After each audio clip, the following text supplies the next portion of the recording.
Price Lord. நான் pastor Roshan Shane.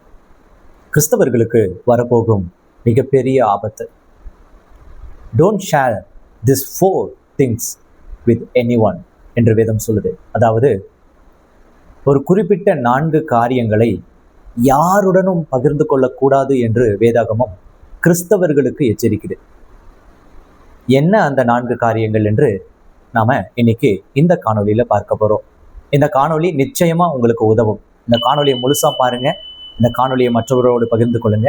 தேவன் உங்களை ஆசீர்வதிப்பார். பார்க்க விருப்பம் உள்ளவர்கள் இந்த காணொலியை பார்க்கலாம். வாங்க காணொலிக்குள்ள போகலாம்.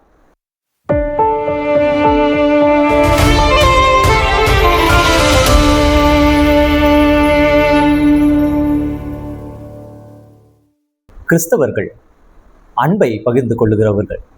அதே சமயத்தில் நம்முடைய வாழ்க்கையில் எந்த சூழ்நிலையிலும் ஒரு 4 காரியங்களை எந்த ஒரு மனுஷர்களோடும் எந்த ஒரு உறவினர்களோடும் நாம் பகிர்ந்து கொள்ளக்கூடாது என்று தேவன் வேதாகமத்தின் மூலமாய் நமக்கு எச்சரிக்கிறார். அந்த 4 காரியங்களை நாம் இன்றைக்கு இந்த காணொலியில ஒவ்வொன்றாக பார்க்கவிருக்கிறோம்.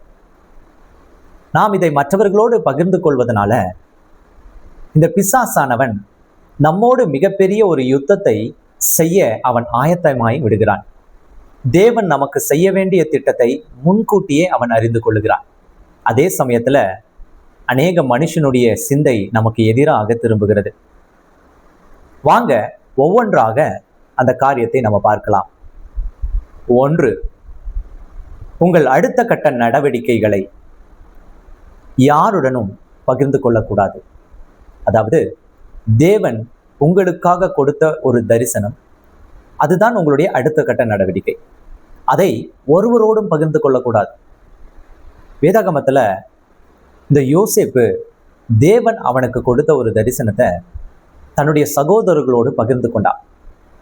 அதனால அவனுடைய சகோதரர்களாக படாத பாடுபட்டு இனி அப்படி ஒரு தவறை செய்யக்கூடாது என்பதை புரிந்து கொள்வதை நாம் பார்க்கிறோம். எந்த சூழ்நிலையிலையும் தேவன் நமக்கு கொடுக்கிற தரிசனம் நாம் மற்றவர்களோடு பகிர்ந்து கொள்வதனால அந்த தரிசனத்தை கேட்கிறவர்களோ, அந்த தரிசனம் யாரோடு நம்ம பகிர்ந்து கொள்ளுகிறோமோ அவர்கள் அந்த தரிசனம் புரியாதவர்களாய் இருந்தால், அந்த தரிசனத்தை அவர்கள் ஏற்றுக்கொள்ளாதவர்களாய் இருந்தால் அதை குறித்து குறை பேசுவார்கள்.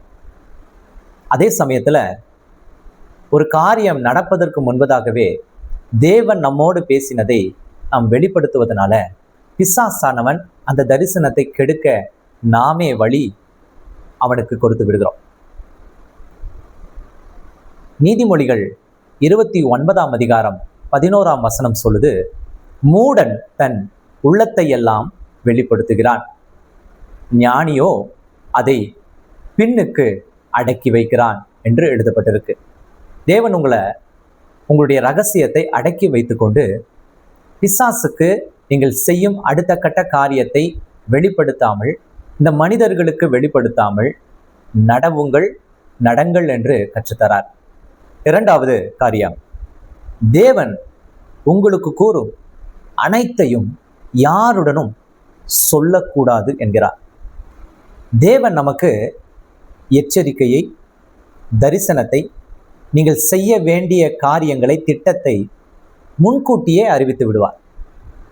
அதை நாம மற்றவர்களோடு பகிர்ந்து கொள்வதன் மூலமாக, மற்றவர்களோடு பேசி ஆலோசனை கேட்பதன் மூலமாக அவர்களுக்கு அந்த தரிசனத்தின் முழுமையான அர்த்தம் புரியாத போது அதை குறித்து எள்ளி நகைப்பார்கள். இது நடக்காது என்று டிஸ்கரேஜ் செய்வார்கள். தேவ தரிசனத்தை குறை சொல்லுவது போல நடந்து கொள்வார்கள். இந்த பிசாசானவன் நம்மீது தேவன் வைத்திருக்கிற திட்டத்தை அறிந்து கொள்கிறான். நமக்கு தேவன் கொடுக்கிற எச்சரிக்கையை அவன் அறிந்து கொள்கிறான். லூக்கா 2ஆம் அதிகாரம் 19வது வசனத்துல மரியாளோ அந்த சங்கதிகளை எல்லாம் தன் இருதயத்திலே வைத்து சிந்தனை பண்ணினாள் என்று எழுதப்பட்டிருக்கு.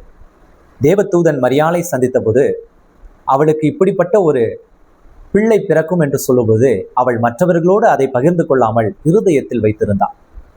ஏனென்றால் தேவனுடைய தரிசனம் மற்றவர்களோடு பகிர்ந்து கொள்ளும்போது அதன் பரிசுத்தத்தை இழந்து போய்விடுகிறது.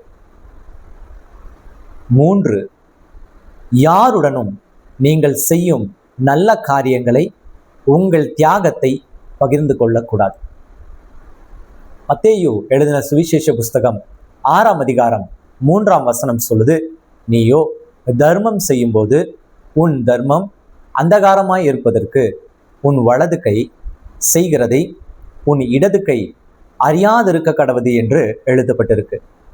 என்ன காரணம்? ஏனென்றால் நீங்கள் உங்களுடைய நல்ல காரியங்களை தேவனுடைய நாமம் மகிமைப்பட செய்ய தேவன் விரும்புகிறார். அவர் அறிவார் உங்களுடைய உள்ளத்தை, அவர் அறிவார் நீங்கள் செய்கிற நன்மையை. நீங்கள் தேவனிடத்துல உங்களை நிரூபிக்க வேண்டிய அவசியம் இல்லை. அவர் முன்னமே அறிந்திருக்கிறார் நீங்கள் யார் என்று. அதே சமயத்துல சில நேரத்துல நாம செய்கிற நன்மையை மற்றவர்கள் பார்க்கும்படிக்காய் மனிதர்களிடத்துல நாம் நிரூபித்து கொண்டிருக்கிறோம். அது தேவனுக்கு பிரியமில்லை. இந்த 3வது காரியத்தை ஒரு காலமும் செய்யாதே என்று சொல்கிறார். இந்த 4வது மற்றும் கடைசி காரியம், யாருடனும் உங்கள் குறைவுகளை, அதாவது வீக்னஸ், பகிர்ந்து கொள்ளவே கூடாது என்று சொல்லுகிறார். 4வது காரியம், யாருடனும், அதாவது வீக்னஸ், பகிர்ந்து கொள்ளக்கூடாது என்று சொல்லுகிறார். நீதிமொழிகள் 4ஆம் அதிகாரம் 23வது வசனம், எல்லா காவலோடும் உன் இருதயத்தை காத்துக்கொள், ஜீவ ஊற்று புறப்படும் என்று எழுதியிருக்கிற 3 ராஜாக்கள் தேவன் ஒருவர் அவர்களுக்கு கொடுத்த அந்த தரிசனமாகிய கிறிஸ்து பிறந்தார் என்ற அந்த ரகசியம் தேவ தூதர் மூலமாய் கொடுக்கப்படும் பொழுது தேவ அவர் இந்த யாருடனும் சொல்லக்கூடாது, பகிர்ந்து கொள்ளக்கூடாது என்று அவன் சொல்லியிருந்தான். நம்முடைய சூழ்நிலை எந்த காரியத்தையும் மற்றவர்களோடு பகிர்ந்து கொள்வதனால நம்முடைய மாற்றம் நம்முடைய வாழ்க்கையில வரப்போறதில்லை. ஒரு டெஸ்டிமோனி இருக்கு. அதே சமயத்துல சாட்சி என்பது அந்த ஆண்டவர் நமக்கு அற்புதம் செய்த பிறகு நம்ம சொல்லக்கூடிய ஒன்று. நாம் அற்புதத்தை பெறக்கூடிய சூழ்நிலையில, ஆண்டவர் நம்மை உருவாக்கி கொண்டிருக்கிற சூழ்நிலையில, நம்மை மாற்றி கொண்டிருக்கிற சூழ்நிலையில நம்முடைய குறைவுகளை, நம்முடைய வீக்னஸை மற்றவர்களோடு சொல்வதன் மூலமா அவர் செய்ய வேண்டிய காரியம் தடைப்படுது. நம்மளால சாட்சி சொல்லாம போக முடியும். அதனால இந்த 4 காரியங்களை உங்கள் வாழ்க்கையில கிறிஸ்தவர்கள் ஒருபோதும் மற்றவர்களோடு பகிர்ந்து கொள்ளக்கூடாது. இந்த காணொளியில தேவன் அதைத்தான் உங்களுக்கு கட்டாயப்படுத்த விரும்புகிறார். கிறிஸ்தவர்களுக்கு வரக்கூடிய மகா பெரிய அழிவுக்கு காரணம், கிறிஸ்தவர்கள் மிகப்பெரிய ஆபத்தில் சிக்கிக்கொள்ள காரணம், இந்த 4 காரியங்களை நாம் தவறவிட்டு இதை செய்து கொண்டு இருப்பதனால். இந்த காணொளி வாயிலாக தேவ ஆவியானவர் உங்களோடு அதைத்தான் பேசுகிறார். நான் கிறிஸ்துவுக்குள் விசுவாசிக்கிறேன். இந்த காணொளி மூலமாக நீங்கள் இனி ஒரு காலமும் இந்த காரியத்தை செய்வதில்லை என்று சொல்லி எச்சரிக்கையோடு இருப்போம். தேவனுடைய ராஜ்யத்தை சுதந்திரிக்க இந்த சுவிசேஷத்தை உங்கள் நண்பர்களுக்கு பகிர்ந்து கொள்ளுங்க. ஒருவேளை அவர்களும் இப்படிப்பட்ட தவறுகளை இழைத்து கொண்டிருந்தா, இப்படிப்பட்ட சூழ்நிலைகளில சிக்கி கொண்டிருந்தா, இந்த காணொளி, இந்த காரியங்கள் அவர்களுக்கு பிரயோஜனப்படும். இதை அவர்கள் முழுவதுமாய் பார்ப்பதனால அவருடைய வாழ்க்கை மாறும். அவர்களுடைய ஒருத்தருடைய வாழ்க்கை மாறினாலும் அந்த ஆசீர்வாதம் உங்களை வந்து சேரட்டும். இந்த செய்தி உங்களுக்கு பிரயோஜனமா இருந்தது என்று நான் கிறிஸ்துவுக்குள் விசுவாசிக்கிறேன். உங்களுக்கு இந்த செய்தி பிரயோஜனமா இருக்கு என்றால் மற்றவர்களோடு பகிர்ந்து கொள்ளுங்க. Don't forget to subscribe on God and மற்றவர்களுக்கு இந்த யூடியூப் சேனலை அறிமுகப்படுத்த மறக்காதீங்க. நான் உங்கள் ஊழியன் Roshan Shan. God bless you. God bless you.